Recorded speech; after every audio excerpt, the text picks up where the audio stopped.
So, shit is going down in France right now. Yes. Could you explain the political climate for me in Yes. France? So, like, what's going on? Yeah. So Macron called for a dissolution. What does that mean? Dissolution means you take the Assemblée Nationale and you dissolve it. And So, why? like, Why did he do that?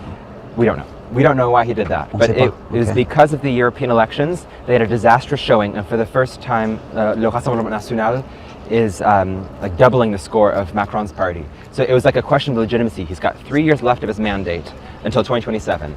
Now, is he going to be able to govern effectively, or is it going to be like a lame duck president for 3 years? So I think he was trying to shake the board game and kind of try things new.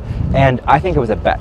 If he wins and he gets more of a majority in the Assemblée Nationale, that's great. And if he loses, we see 3 years of the Rassemblement National in power, au pouvoir. Mm-hmm. And then we can say, okay, maybe we don't like them as much as we thought we'd like them.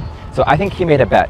Better 3 years of a prime minister from the Rassemblement National than 5 years of Marine Le Pen as president. Okay. That's my bet. So in France, there's 2 elections. The first round is to figure out who's going to be in the top runoff, and then the second election, which is a week later. For the first time, we have the Rassemblement National in the lead in a lot of these elections. So that could very well mean that we get a prime minister here in France that is coming from that party. What could Le Pen in power mean for immigrants coming here? Well, they're talking about trying to pass a couple different laws in the weeks following their election. Effectively, they're cracking down on folks that want to regularize, who are undocumented refugees, and those who commit crimes. So for a lot of folks that are looking to make the move here to France, who are coming from their home country, they might not be impacted by that first wave of laws. They might still be able to make that move here to France to have the best French life. So basically what you're saying is Le Pen being president isn't scary?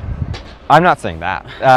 No, you know, sometimes in their camp they talk about not letting folks who are dual nationals, like Franco-American, serve in certain governmental roles. For a long time they talked about pulling out of the European Union, pulling out of the Euro. She doesn't talk about that anymore, but there's a lot of those kinds of mentalities within her party that are not necessarily receptive to immigrants. And so, yeah, that could have a very serious impact on moving to France. It could, you know, maybe they want to put into place quotas or make it harder for students to come here to France. So We don't really know. we don't know. But it's more hostile to immigrants in general. Yeah, and I'd say that they're pretty ambiguous right now as to what they're actually going to be putting into place. I think that kind of plays their interest to not necessarily state what they want to put into law so that they get people to vote for them, and once they're in power they can then make the laws as they will. So just going back to the election results for a second. So right now we're in between the first round of votes and the second round of votes on July 7th. And there's a lot at stake because the Rassemblement National did not get the majority this time around, so they're going to be fighting for the majority. And the center, which is Macron's party, and the left are trying to figure out how a way to not give them that majority.